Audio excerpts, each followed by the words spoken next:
but specifically for your brand, your big focus has been just on YouTube. Yeah.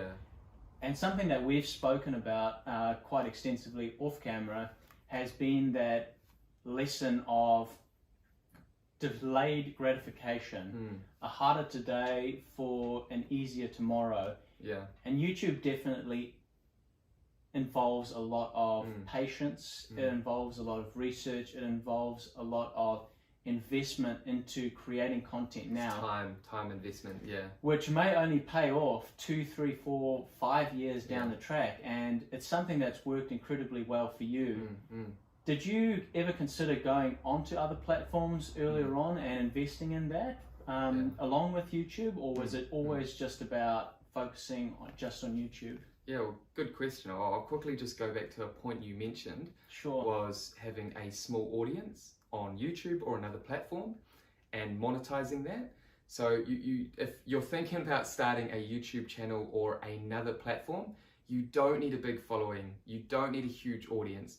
You know, there's other ways to monetize your brand, and that's kind of what I did in the beginning. It was generating leads through those videos. There's also affiliate links, like you mentioned, and you only need a few clicks, a few conversions, a few leads per month to actually create a full-time income.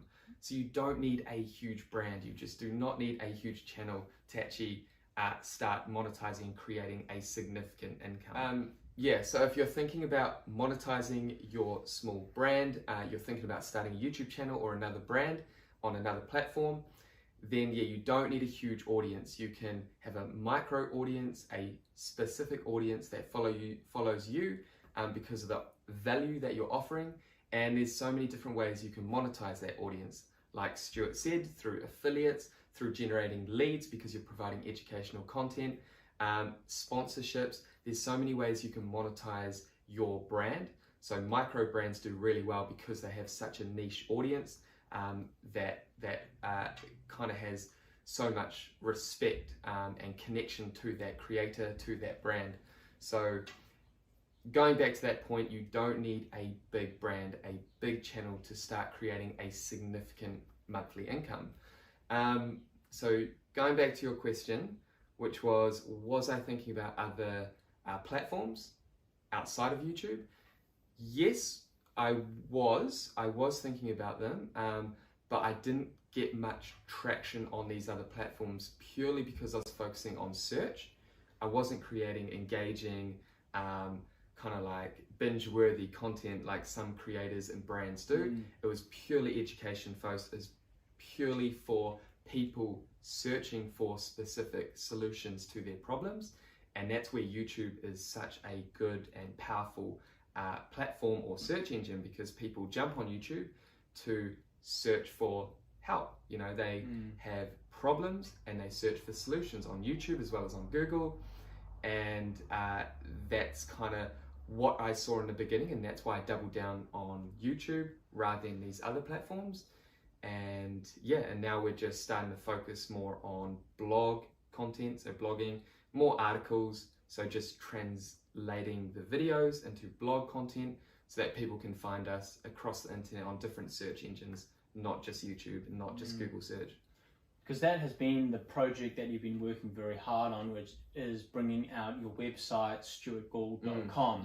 And that was a project which was many months in the making, and something which you and your team worked together on to bring out and sort of really connect with the world in a completely different sense. So rather than just having your YouTube channel and just being that your central point of people connecting with you and reaching out to you, you now have your website where you can optimize for SEO, you can share content, share your videos, do consulting with businesses that do need that help and want to reach out to you. It really just provides you with another way of diversifying a little bit more, so that if YouTube were to say, come to you tomorrow and say, right, rather than you earning what you're currently making, we're going to take an extra 10, 20, 30%.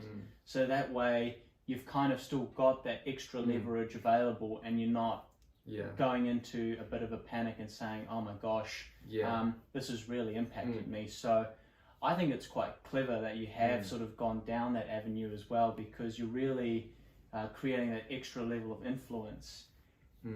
You've also started to build a bit of an email list as well. How many emails have you currently got on your list? Cool. How many do I have? Not a whole bunch. I think I'm sitting on about 800 and something now. Yeah, 800 and something. Yeah, so I've recently started putting a bit more energy into that. Yeah, so that's going quite well. Stable growth. But again, I could probably put a lot more time into the email list. But yeah, again, going back to your question, I do kind of going back to what you're talking about, how I've transitioned into different channels, being, you know, the website and the YouTube channel. You really should focus on an omni approach, not just keep all your eggs in one basket. But also I found that a lot of people preferred learning by reading rather than watching. So I'd have people commenting on videos saying, you know, do you have any articles about this? My mum, for example, she's like, I would prefer reading this content to learn so I can follow the steps rather than watching.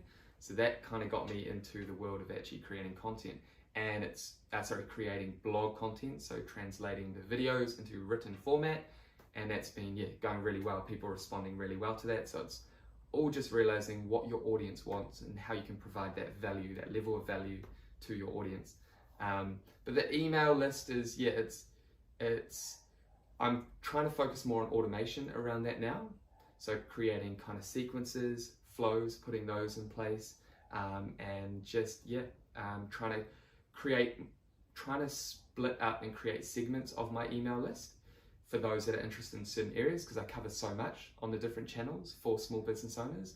I'm trying to kind of figure out and analyze what my audience is truly interested in, and when it comes to kind of, you know, thriving online and upskilling.